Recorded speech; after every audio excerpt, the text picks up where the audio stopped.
அதான் உங்களுக்கு சேர்த்து தான். எனக்கு எல்லாரும் வெயிட் பண்ணுறீங்கல்ல, நீங்கள் எல்லாம் வெயிட் பண்ணலைன்னா இந்த விழாவுக்கு மரியாதை இருக்காது. எனக்கு இந்த எழுதி வச்சு படிக்கிறது பேசுறது இதெல்லாம் எனக்கு தெரியாது. என் மனசுக்கு என்ன படுதோ அதை நான் பேசுவேன். அதில் சில பேருக்கு பிடிக்கும், சில பேருக்கு பிடிக்காது. அதை பற்றி நமக்கு கவலை இல்லை. நாம் என்ன சொல்கிறோம் அப்படிங்கிறது ரொம்ப முக்கியம். நம்ம அப்பா அத்தா பிள்ளைங்களுக்கு எவ்வளோ நல்லது சொல்கிறோம், எல்லா பிள்ளைங்களும் கேட்குதா? கேட்கலையே. அதுக்காக நம்ம என்ன பண்ணுறோம்? கேட்காத பிள்ளைங்க எக்கேடு எடுத்து போட்டுவிட்டு விடுறதும் கிடையாது. அப்போ அதுக்கு ஒரு அக்கா எடுத்துக்கிறோம். சொல்கிறத கேளுறா, அப்பா இவ்வளோ கஷ்டப்படுறாரு, அம்மா இவ்வளோ கஷ்டப்படுறாங்க அப்படின்னு நமக்கு புரிய வைக்கிறோம். அந்த மாதிரி முதல்ல நான் இந்த உங்களுடைய சட்டமன்ற உறுப்பினர், நான் சட்டமன்ற உறுப்பினராக அம்மா அவர்களால் உருவாக்கப்பட்ட பொழுது அதே சட்டமன்றத்தில் இவர்கள் எதிர்க்கட்சி உறுப்பினர்களாக இருந்த காலத்தில் நான் அவர் கூட பழகியிருக்கேன். அதாவது அந்த சட்டமன்ற கூட்டத்தொடர் நடக்கும் பொழுது என்னென்ன இருக்கோ, அண்ணன் விவேக் அண்ணன் சொல்றது மாதிரி நீந்துறது, பறக்கிறது, ஓடுறது, நடக்கிறதுன்னு எல்லாத்தையும் சமைக்க வச்சு சட்டி சட்டியா எடுத்தாந்து சட்டமன்றத்துக்குள்ளே வச்சு ஆளுங்கட்சி உறுப்பினரா எதிர்கட்சி உறுப்பினரா இந்த பாகுபாடெல்லாம் இல்லாம எல்லாரையும் வாங்க வாங்க வாங்க வாங்கன்னு சாப்பிட வச்சு இவர் சாப்பிடாம அழகு பார்ப்பார். அது எவ்வளவு பெரிய மனசு வேணுங்கிறத முதல்ல நீங்க புரிஞ்சுக்கணும். அதாவது தானத்திலேயே சிறந்தது அன்னதானம்னு சொல்லுவாங்க. கண்தானம் அன்னதானம் கொடுத்தா தானே கண்ணே இருக்கும். அந்த விதத்துல முதல்ல அந்த கொடுக்கிற மனசு இருக்குல்ல, அது இறைவனுக்கு தான் இருக்கும். கொடுக்கிற மனசு இருக்கிறவங்களா இறைவன். நீங்க அப்படித்தான் எடுத்துக்கணும். இறைவனை நீங்களும் பார்த்தே கிடையாது, நானும் பார்த்தே கிடையாது. அதான உண்மை. அது எந்த மதங்களை சார்ந்தவர்களாக இருந்தாலும் இறையை நான் நேரடியாக கண்டேன் அப்படின்னு யாராவது சொல்லியிருக்காங்களா? கிடையாது. உசுறு இல்ல, உசுறு இருக்கு, ஆபரேஷன் நடந்துட்டு இருக்கு, எல்லாம் சரி பண்ணிடலாம், இன்னும் கொஞ்ச நேரத்தில் உயிரை காப்பாத்திடலாம், இப்படியே பில்டப் பண்ணிட்டே இருக்கிறோம். எவனா உசுரை நம்ம பார்த்துருக்கிறோமா? அது எப்படி இருக்கும்? என்ன கலர்ல இருக்கு யாருக்கா தெரியுமா? உசுறு இருந்தா கை கால அசையும், அசையலைன்னா முடிஞ்சிச்சு, சோழி முடிஞ்சிச்சு, அவ்வளவுதான். அந்த விதத்துல அவர் மனசால ரொம்ப நல்லவர். நான் இப்போ காலையில மதுரையில் இருந்தேன். என்னுடைய தென்னிந்திய நடிகர் சங்கத்தில் மதுரையில் இருக்கக்கூடிய தமிழ்நாடு நாடக நடிகர் சங்கத்தினுடைய ஆண்டு விழா. அந்த விழாவில் போய் கலந்துக்கிட்டு நேற்று நைட்டு கள்ளக்குறிச்சியில் ஷூட்டிங், விஜய் ஆண்டனி கூட ஷூட்டிங். நானும் நடிகர் தான், உங்களுக்கு தெரியும் தானே. ஏன்னா என்னைக்கு என்னமோ ஒருத்தர் தான் நடிகர் மாதிரியே ஒரு பில்டப் நடந்துகிட்டு இருக்கு தமிழ்நாட்டில். நானும் நடிகர் தான். நேற்று கூட ஷூட்டிங்கில் இருந்தேன். 9 மணிக்கு முடிச்சிட்டு நேரம் அவங்களே நம்ம, ஏன்னா அவங்க நலிந்த நாடக கலைஞர்கள், அவர்களுக்காகத்தான் நம்ம சென்னையில் ஒரு மிகப்பெரிய மன்றம் கட்டிக்கிட்டு இருக்கோம். ஒரு கிட்டத்தட்ட 1.25 லட்சம் ஸ்கொயர் ஃபீட்ல ஒரு மிகப்பெரிய ஒரு மண்டபம் கட்டுறோம். அந்த மண்டபம் கூட வழக்கு அப்படி இப்படின்னு சொல்லி நிறைய தலைப்பாடுகள் இருந்தாலும் கூட இன்னைக்கு அந்த தென்னிந்திய நடிகர் சங்கத்தினுடைய வானுயரை எழுப்பக்கூடிய அந்த மண்டபம் உருவாகுவதற்கு உறுதுணையாக, உண்மையிலேயே அது மீண்டும் எழுச்சி பெறுவதற்கு எங்களோடு எங்களாக நடிகர் சங்கத்தில் ஒருவராக நடிகராக எங்களோடு நிற்பவர் தமிழகத்தினுடைய துணை முதல்வர் உதயநிதி ஸ்டாலின். இந்த இடத்துல அவர் கொடுத்தது மட்டும் இல்ல, அவர் கொடுத்தாரு 1 கோடி ரூபாங்கிறது மட்டும் இல்ல, டொனேஷன் நிறைய நடிகர்கள் கொடுத்திருக்கிறாங்க, நம்ம இல்லைன்னு சொல்லல. ஆனால் தான் கொடுத்தது மட்டுமில்லாமல் தன்னை சார்ந்த நண்பர்களையும் கொடுக்க வச்சு அந்த மண்டபத்தை உருவாக்குறதுக்கு இன்னைக்கு வளர்ந்துருச்சு, முடிய போகுது. அந்த விதத்தில் ஒரு மிகச்சிறந்த ஒரு மனிதர் எனது அண்ணன், உங்களுடைய சட்டமன்ற உறுப்பினர் சுதர்சனம் அவர்கள். இவரை போன்றவர்கள் தான் பொது வாழ்க்கைக்கு தேவை. அவர் பெரிய கோடீஸ்வரர், உங்களுக்கு தெரியல, அவர் பெரிய பண்ணையார். மாம்பழம் சின்ன எங்க இருக்குங்கிறது பிரச்சனை இருக்கு, ஆனா மாம்பழம் இவர்கிட்ட தான் இருக்கு. அதை முதல்ல நீங்க புரிஞ்சுக்கணும். ஏன்னா ஒரு மாம்பழம் 2 மாம்பழம்லாம் கிடையாது. ஒரு சீசன் வந்துச்சுன்னா என் வீட்டுக்கு மாம்பழம் வரும். என் தோட்டத்தில் நான் ஒரு சிவகங்கையில் ஒரு சின்னதாக ஒரு 15 ஏக்கர்ல ஒரு இடம் வாங்கி நானே அந்த கொரோனா டயத்தில் கஷ்டப்பட்டு அதை உருவாக்கினேன். அதில் மாம்பழம் முதல்ல காய்ச்சி அதை பேக் பண்ணி கொண்டாந்து என் பொண்டாட்டி கிரேஸ் கிட்ட கொடுத்தேன். அதை சாப்பிடும்போது ஒரே அழுக. ஏன் கிரேஸ் ஒரு மாம்பழத்துக்கு அழுகிற அப்படின்னு கேட்டேன். இல்ல இத்தனை வருஷம் சுதர்சனம் தானே நம்ம கொடுத்துட்டு இருந்தாரு, இப்ப நம்ம தோட்டத்திலே நமக்கு வந்துருச்சேன்னு சொல்லி சந்தோஷப்பட்டான். அதையும் நான் சொல்லிடுறேன்.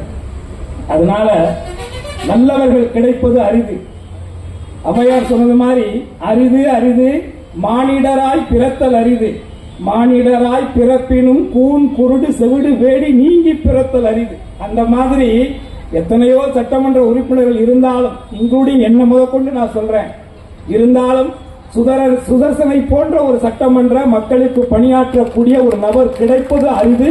அதை நீங்க பயன்படுத்திக்கங்க அப்படிங்கிறது என்னுடைய ஒரு ஒரு கோரிக்கைன்னு வச்சுக்கங்க.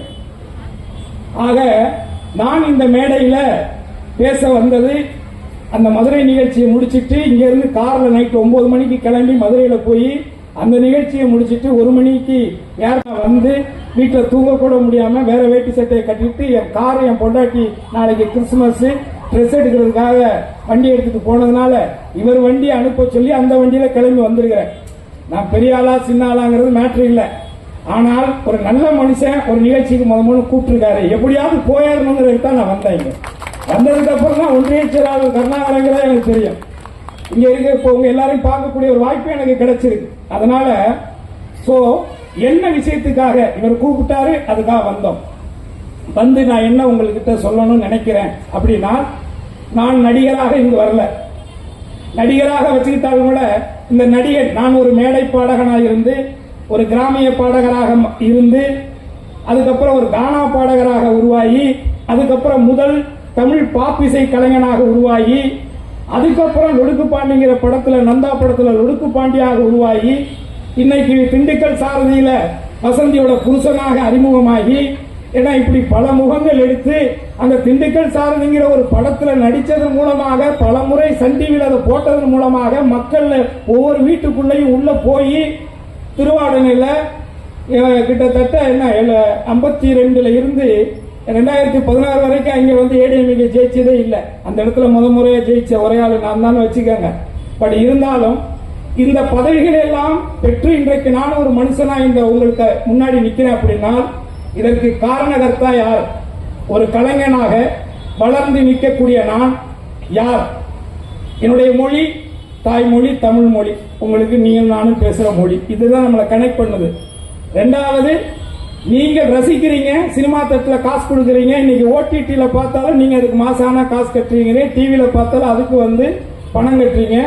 ஆக ஏதோ ரூபத்துல என்னை போன்ற எண்ணற்ற கலைஞர்களை வாழ வைக்க கூடியதும் நீங்க தானே. நீ உண்மைதானே? இப்ப நான் 200 கோடி வாங்குறேன்னா 20 லட்சம் வாங்குறேனாங்கிறது பிரச்சனை இல்லை. அது கொடுக்கிறது யாரு? நான் 200 கோடி, நான் வந்து இப்போ ஒண்ணு இல்லைங்க, இன்னைக்கு எனக்கு நான் நடிக்கிற படத்துக்கு எனக்கு 40 லட்சம் 50 லட்சம் சம்பளம் கொடுக்குறாங்க. நான் எல்லா படம்லாம் நடிக்க மாட்டேன்.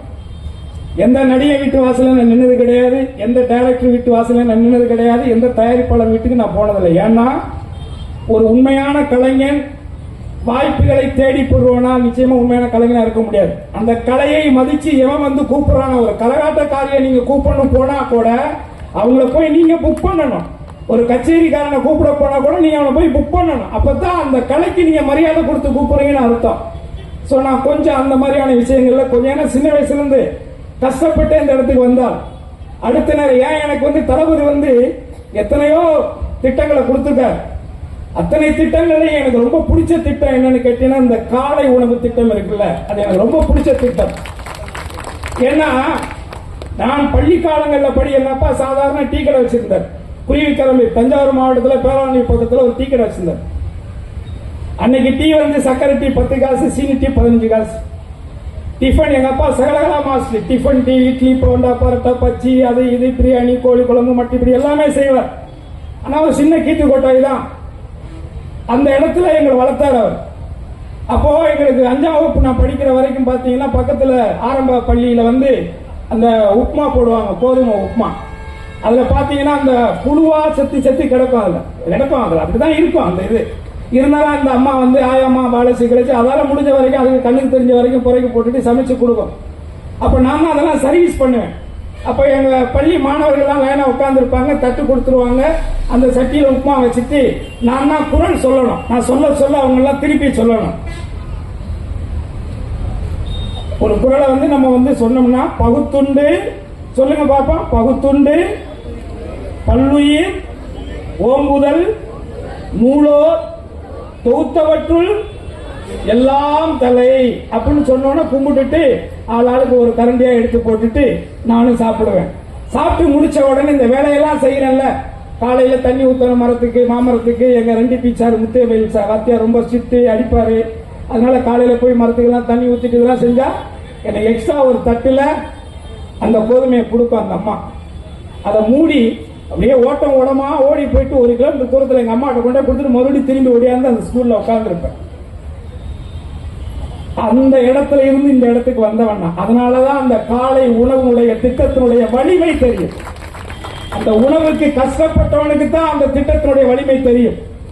இன்னைக்கு ஒட்டுமொத்தமாக தமிழ்நாட்டில் இருக்கக்கூடிய அரசு பள்ளிகள் அத்தனை பள்ளிகளிலையும் குறிப்பாக இந்த குழந்தைகளுக்கான காலை உணவு திட்டம் இருக்கு. இது இன்றைக்கு கனடாங்கிற நாட்டில் அங்க இருக்கக்கூடிய ஒரு சிட்டியில இந்த திட்டம் செயல்படுத்தப்பட்டிருக்குன்னா இன்றைக்கு ஒட்டுமொத்த இந்தியாவை உற்று நோக்கக்கூடிய திட்டத்தின் செயல் வீரராக இன்றைக்கு நிமிர்ந்து நிற்கக்கூடியவர் தமிழகத்தினுடைய முதல்வர் மாண்புமிகு அண்ணன் தளபதியார் அவர்கள் என்பதை நான் உணர்வோடு சொல்லுகிறேன். ஆகவே நாம் இங்க பேசிக்கிட்டே இருக்கலாம். அவ்வளவு திட்டங்கள் இருக்குங்க, அவ்வளவு திட்டங்கள் இருக்கு, அரசுடைய திட்டங்கள். குறிப்பாக சாதி சொல்லும்போது சொன்னதுதான், ஒரு மக்களுக்கு ஒரு துயரம், ஒரு இடையூறு நடந்திருக்குன்னு உடனே அந்த இரவு நேரத்திலையும் இந்த வயசுல எழுந்து கிளம்பி அதற்காக போய் அந்த மக்களை களத்திலே சந்திக்கிறாரே. எந்த ஒரு தலைவன் மக்களுக்கான பிரச்சனை அது எதுவாக இருந்தாலும் சரி, அது யுத்த களமாக இருந்தாலும் அந்த இடத்திற்கு அந்த மக்களை சென்று சந்திக்கக்கூடியவன் தான் உண்மையான தலைவர். பயந்து ஓடுபவர்கள் என்றைக்கும் தலைவராக மறைய முடியாது. இழந்தவர்கள் மட்டும்தான் சிலையாக முடியும். தேசிய வாழ்வே தெய்வீக வாழ்வு என்று வாழ்ந்தாரே, இந்த தேசத்தினுடைய சுதந்திரத்திற்காக 4000 நாட்களை சிறையிலே கழித்தாரே என் தலைவன் தெய்வ திருமகன் பசும்பொன் முத்துராமலிங்க தேவர். அவர் வாழ்க்கை இந்த தேசத்திற்காக இழந்ததால் தான் சிலையாக நிற்கிறார். தமிழ்நாட்டிலே மட்டுமல்ல, வங்க தேசத்திலே சிலையாக நிற்கிறார். வங்காளத்திலே ஒரு தமிழனுக்கு சிலை இருக்கிறது என்று சொன்னால் அது தெய்வ திருமகன் பசும்பொன் முத்துராமலிங்க தேவருக்கு தான் இருக்கிறது, வேறு எந்த தமிழனுக்குமே கிடையாது. ஏனென்று சொன்னால் அவர் வாழ்ந்த வாழ்க்கை இந்த தேசத்திற்காக. அவர் மட்டுமல்ல, வ.உ.சி.யில் இருந்து எத்தனையோ பேர் இந்த மண்ணுக்காக, மண்ணினுடைய விடுதலைக்காக மாண்டவர்கள், வாழ்க்கை இழந்தவர்கள், குடும்பத்தை இழந்தவர்கள். ஏன் ஜம்புத்தீவு பிரகடனத்தை இந்த மண்ணிலே விதைத்தாரே, பெரிய மருது சின்ன மருது, எத்தனையோ போராட்ட காலங்களிலே ஜமீன்தார்கள் மன்னர்கள் எல்லாம் வெள்ளையர்களுக்கு அடிமையாகி தன் வாழ்க்கை இழந்த காலத்திலே வெள்ளையனை எதிர்த்து வெள்ளையனை வெளியேறு என்று தென்போதியிலே குரல் கொடுத்து தன் வாழ்க்கை இழந்தது மட்டுமல்லாமல் தன் தலைமுறையே இழந்தவர்கள் சின்ன மருது பெரிய மருது கிட்டத்தட்ட 500 பேர். அவருடைய இரத்த வழி சொந்தங்கள் அத்தனை பேரையும் வெள்ளையருடைய அரசு கொன்று குவித்தது. அப்படி உயிர்களை இழந்து இந்த தேசத்தினுடைய விடுதலைக்காக போராடிய ஒரு கூட்டத்தினுடைய ஒரு வாரிசாகத்தான், ஒரு குடிமகனாகத்தான், இந்த மண்ணின் மைந்தனாகத்தான், ஒரு தமிழனாகத்தான் இந்த மேடையில் நான் உங்களிடத்தில் நின்று கேட்கிற கேள்வி, இப்படி இத்தனை பேர் உயிர் கொடுத்து பெற்ற இந்த சுதந்திர நாட்டை, ஒரு ஜனநாயக நாட்டை ஒரு மதவாத கூட்டம், ஒரு சனாதன கூட்டம் இன்றைக்கு மக்களை மதத்தின் பெயரால் பிரித்து நம்மை ஏமாற்றி இந்த எஸ்ஆர் போன்ற திட்டங்கள் மூலமாக அவர்கள் குறுக்கு வழியிலே வந்து இந்த மண்ணிலே இடம் பிடிக்க வேண்டும் என்று நினைக்கிறார்.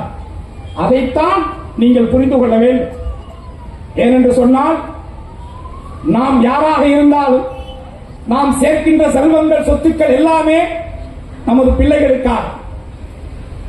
அந்த பிள்ளைகளை நாம் விட்டு செல்லும் பொழுது என் குழந்தைகளுக்கு நான் இத்தனை தங்கங்களை சேர்த்து வைத்திருக்கிறேன், இத்தனை வீடு கட்டி இருக்கிறேன், இத்தனை ஏக்கர்களை நிலம் வைத்திருக்கிறேன், இது எதுவுமே நிலையாகாது. அது இருந்தாலும் கூட அந்த சொத்துக்களை வைத்து வாழ்வதற்கு உன் பிள்ளைகளுக்கு இந்த மண்ணிலே உரிமை வேண்டுமா வேண்டாமா?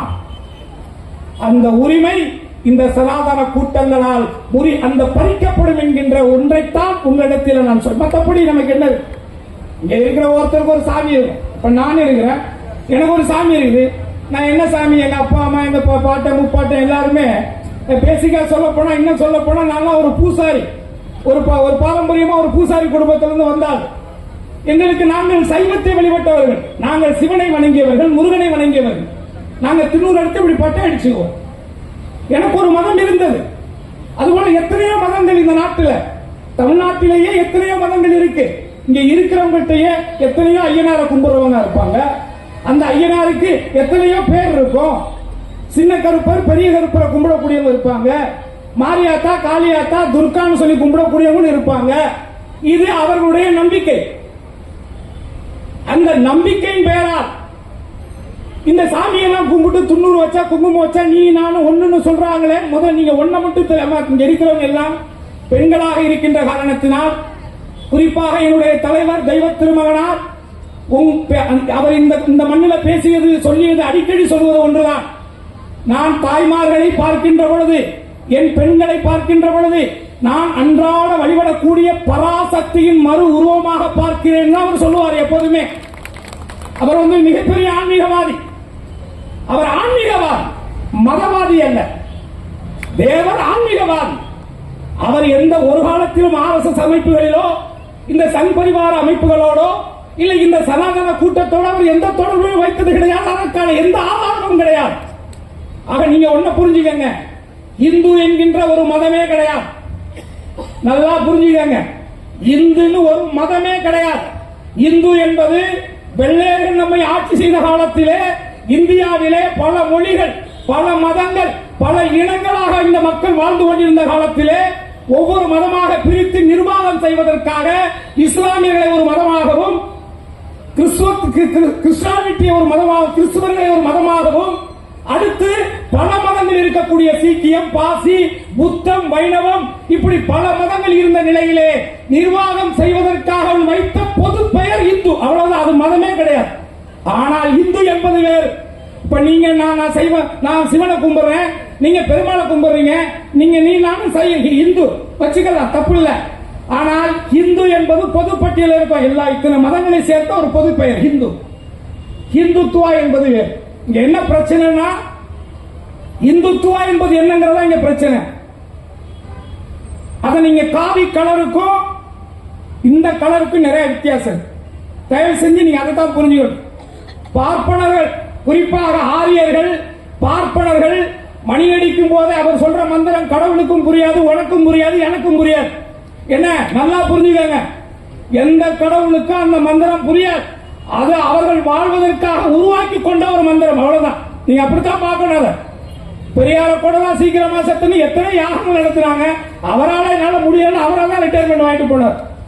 அதனால இங்க இது எல்லாம் இங்க கேளுங்க, அதுக்குள்ள போனா நம்ம நிறைய பேசலாம், அது தேவையில்லை. ஆனா நீங்க ஒன்ன மட்டும் புரிஞ்சுக்கணும், இந்து மதம் என்கின்ற பெயராலே இந்த தமிழ்நாட்டிலே எத்தனையோ ஆண்டு, ஆயிரக்கணக்கான ஆண்டுகளாக மதங்களை பார்க்காமல் மனிதநேயத்தை மட்டுமே பார்த்து பழகிக்கொண்டு இணக்கமாக இருக்கக்கூடிய இந்த சமூக கூட்டத்தை இந்த RSS சங் பரிவார கூட்டங்கள் உள்ளே புகுந்து உன்னையும் என்னையும் எதிரியாக்கி அதற்குள்ளே மணியடிக்க பார்க்கிறார்கள் என்பதை மட்டும் நீங்கள் புரிந்து கொள்ள வேண்டும்.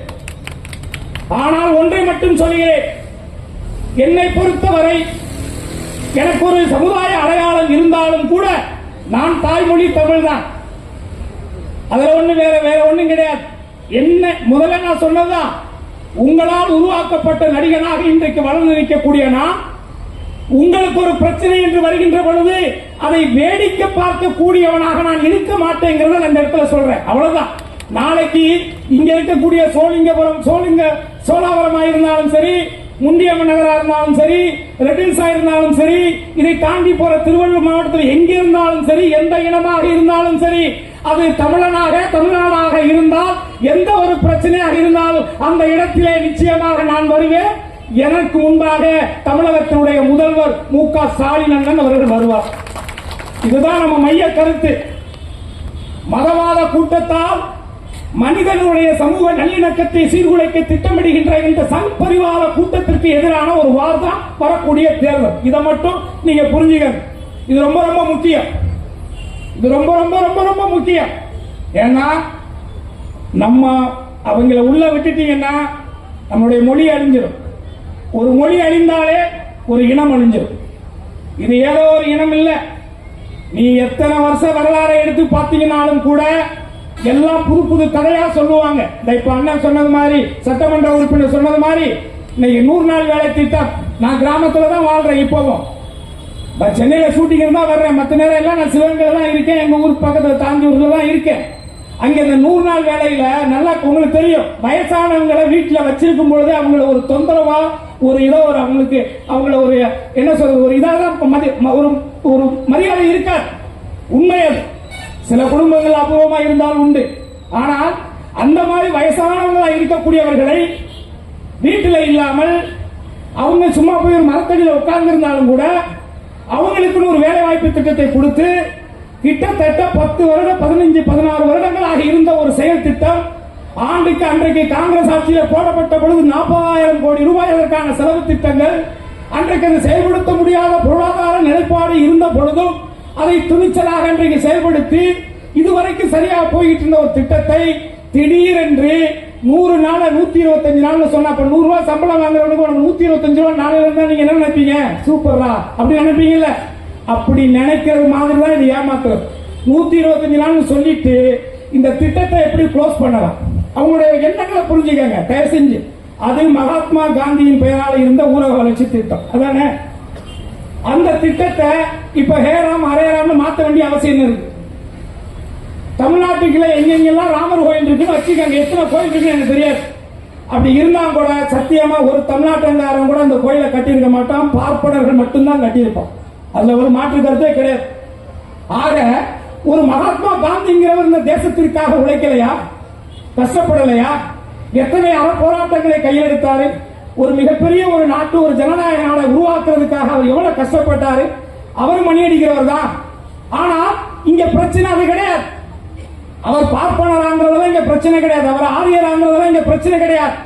ஆனால் அவர் இந்த நாடு எந்த காலத்திலும் மனித நல்லிணக்கத்தோடு இருக்க வேண்டும், பிரிவினவாதத்திற்கு இடம் கொடுக்க மாட்டேன்னு சொன்னார். அவர் யார் சுட்டுக் கொண்டது? மகாத்மா காந்திங்கிறவர்.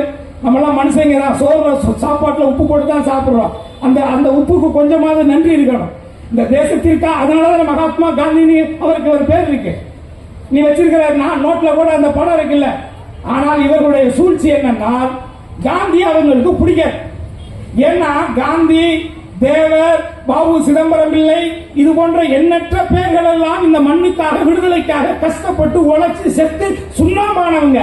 ஆனா இந்த தேசத்திற்காக ஒரு சுண்டு வரல இருக்கிற நெகத்தை கூட கிள்ளி போடாத ஒரு கூட்டம் தான் இந்த RSS கூட்டமும் இந்த சனாதனத்தை தூக்கி பிடிக்கக்கூடிய இந்த ஆரிய கூட்டம். எந்த ஒன்று இந்த மண்ணுக்காக எதையுமே இழக்காமல் இன்னைக்கு ஒட்டுமொத்த மக்களை உட்கார வச்சு மணி அடிக்கணும்னு ஆசைப்படுறாங்களே, அதை மட்டும் நீங்க புரிஞ்சுக்கங்க. இன்னைக்கு நான் வெளிப்படையாகவே சொல்றேன், ஒட்டுமொத்த தமிழ்நாடு ஒட்டுமொத்த இந்தியாவே இன்றைக்கு உற்று நோக்கக்கூடிய ஒரே மாநிலத்தினுடைய தலைவர் அண்ணன் மு.க. ஸ்டாலின் தான். அதுக்கு காரணம் என்னன்னு சொன்னால், அதற்கான காரணம் என்னன்னா சித்தாந்த அரசியல் கோட்பாடு கொள்கை. அவர் அன்றைய காலத்திலிருந்து பேரறிஞர் அண்ணா அவர்கள் உருவாக்கிய திராவிட முன்னேற்ற கழகத்தில் இருந்து இன்றைக்கு இருக்கக்கூடிய துணை முதல்வராக இருக்கக்கூடிய அருமை சகோதரர் உதயநிதி ஸ்டாலின் வரைக்கும் வா போட்டு பாப்போம்னு கூப்பிடுறாங்கல்ல. ஒருத்தருக்கான சொல்லுங்க நீங்க ஒட்டுமொத்த இந்தியாவில் ஒரு முதலமைச்சர் வாரா போட்டு பார்த்தல வான்னு கூப்பிடுறாருல. ஏன்னா நம்மளுடைய இதுதான் நம்மளுடைய சித்தாந்தம், இதுதான் நம்முடைய மண், இதுதான் நமது கொள்கை. அந்த அடிப்படையில் தான் அவர் சொல்றார். ஆக இந்த மாதிரியான சூழல் வரக்கூடிய சூழல்ல நீங்க நல்லா புரிஞ்சுக்கங்க. சகோதரர் சாதி கூட சொன்னார் எடப்பாடி அது டெட் பாடி, அது முடிஞ்சு போச்சு. இனிமே அதை பத்தி நம்ம பேச வேண்டிய அவசியம் இல்லை.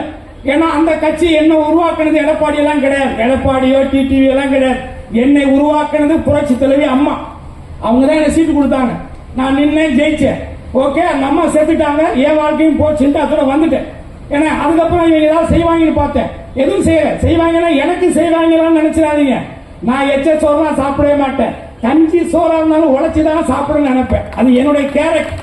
ஆனால் நான் எதிர்பார்த்தது அண்ணா திராவிட முன்னேற்ற கழகம் எந்த காலத்திலும் ஒரு முறை நான் தவறுதலாக பிஜேபியோடு கூட்டணி வைத்து விட்டேன், என் வாழ்நாளில் இனிமேல் அது நடக்காதுன்னு சொன்னாங்க அம்மா. ஆனா எடப்பாடி என்ன பண்ணார்? ஒட்டுமொத்தமாக அந்த 4 ஆண்டுகால ஆட்சியை வளர்த்துக் கொள்வதற்காக, தன்னுடைய வாரிசுகளுக்கான செல்வங்களை சொத்துக்களை ஆட்டைய போடுவதற்காக, தமிழகத்தை சுரண்டுவதற்காக, சுரண்டிய பணங்களிலே தன்னை சார்ந்த தன்னுடைய சமூகத்தாரை வளர்த்துக் கொள்வதற்காக, அவர் சார்ந்த அந்த பகுதியிலே நலத்திட்டங்கள் என்கின்ற பெயரிலே, மேம்பாட்டு திட்டம் என்கிற பெயரிலே ஒவ்வொரு திட்டத்திலும் கோடி கணக்கிலே லஞ்சம் பெறுவதற்காக, தான் செய்த ஊழலை மறைப்பதற்காக ஒட்டுமொத்த தமிழகத்தில் தமிழகத்தினுடைய உரிமையை அடகு வைத்தவர்தானே அந்த டெட்பாடி எடப்பாடி. அதனாலதான் நான் சொல்றேன், மிகப்பெரிய கட்சி தான், நான் இல்லைன்னு சொல்லல. திராவிட சித்தாந்தம் இந்த தமிழ்நாட்டில் திராவிட கட்சி ஒரு கட்சி அழியுதுன்னா அது தமிழ்நாட்டுக்கு நல்லது இல்லை, அது தளபதிக்கும் தெரியும். ஆனால் இவர் யாருங்கிறத பிரச்சனை. இவர் அதற்கு தகுதியற்றவர். அதை பற்றி பேசி நம்ம நேரத்தை வீணடிக்க தேவையில்லை. ஆனால் இதற்குள்ளே இந்த பலகீனமான நேரத்துக்குள்ளே தனித்தனியாக பிரிச்சு 4 மாடு ஒன்னா போனா ஒரு புலியோ சிங்கமோ வேட்டையாடாது, தனித்தனியா போனா வேட்டையாடும் சின்ன வயசுல ஒரு கதை சொல்லுவாங்களே, அந்த மாதிரி இந்த தமிழ்நாட்டுக்குள்ளே இந்த ஒரு கொள்கை ரீதியாக சமூக ரீதியாக மத நல்லிணக்கத்தோடு வாழக்கூடிய இந்த மக்களிடத்திலே உள்ளே புகுந்து ஓட்டுக்களை திருடுவது, எஸ்ஆர் போன்ற திட்டங்களை யோசிப்பது, இதன் மூலமாக உள்ளே புகுவதற்கு பிரித்தாளும் சூழ்ச்சியை இந்த பாசிச பாஜக செய்து கொண்டிருக்கிறது என்பதை நீங்கள் உணர வேண்டும். தயவு செஞ்சு அதை மட்டும் புரிஞ்சுங்க. நமக்கு மோடி நம்ம சொந்தக்காரெல்லாம் கிடையாது, அவர் எந்த ஊருக்காரன்னு நமக்கு தெரியாது, அவர் பேச நமக்கும் புரியாது, நம்ம பேசுறது அந்த அளவுக்கும் புரியாது. அதனால இங்க பிரச்சனை எதுவுமே கிடையாது. எனக்கு நீங்க முக்கியம் நான் நினைக்கிறேன். ஏன்னா நான் சாப்பிட்டது வரைக்கும் போட்டுருக்க சட்டை முத கொண்டு நான் நடிச்சு பாடி ஏதோ ஒன்று பண்ணி அதுல கிடைச்ச காசு தானே. அப்ப அந்த காசை கொடுத்த நீங்க தானே.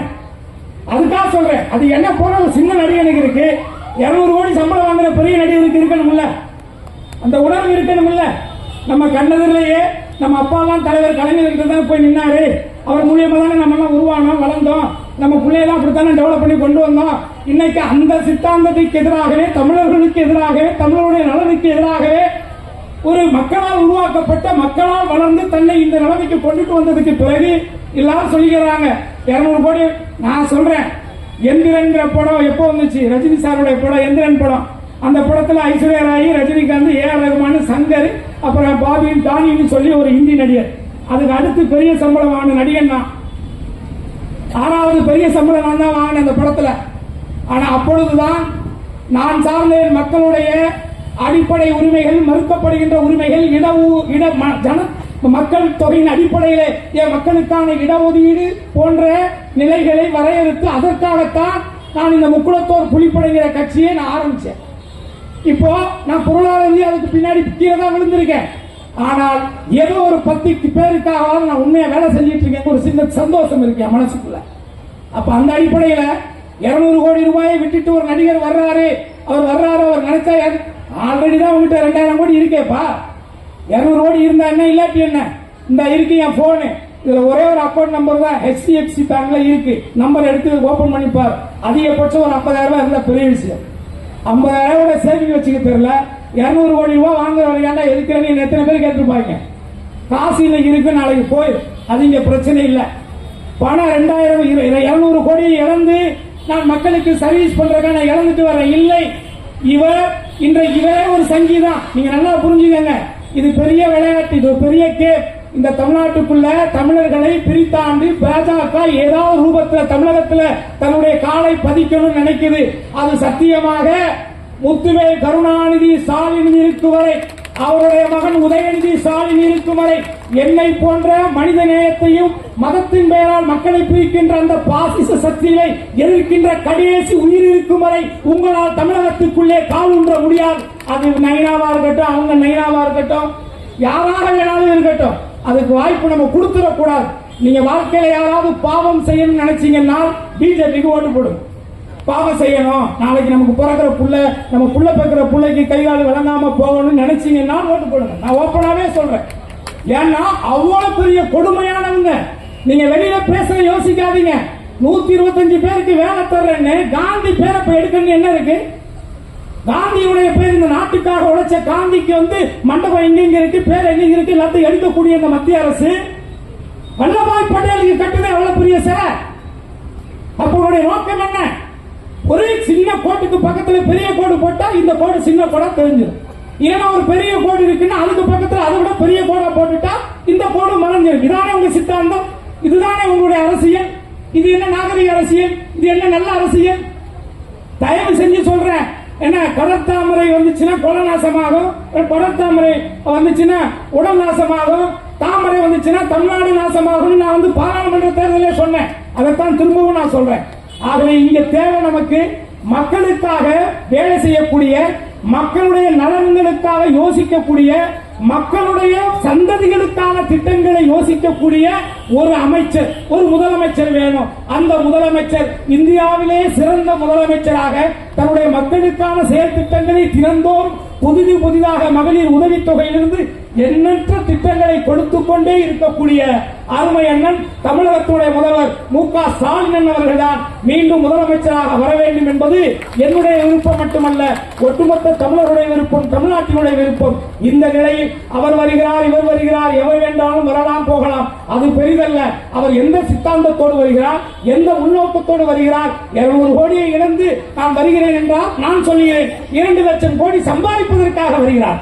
ஆனால் இங்கே எந்த கோடி பெரிசல்ல என்று நினைத்து வாழக்கூடிய, தியாக வாழ்க்கையை வாழக்கூடிய, மக்களுக்கான வாழ்க்கையை வாழக்கூடிய தமிழகத்துடைய முதலமைச்சராக மு.க. ஸ்டாலின் அவர்களும் அவருடைய புதல்வராக இருக்கக்கூடிய தளபதியாருடைய தளபதி அன்பு உதயநிதி ஸ்டாலின் அவர்கள் வருகின்ற ஒரு தருணத்தில் தான் நமது உரிமைகள், நமது எதிர்கால சந்ததிகள், இந்த தமிழ்நாட்டிற்கான பாதுகாப்பு, இந்த மாநிலத்துடைய சுயாட்சி சட்ட ரீதியாக பாதுகாக்கப்படும் என்பதை மட்டும் தயவு கூர்ந்து தாய்மார்களாகிய நீங்கள் உள்மனசுல வாங்கிக்கங்க.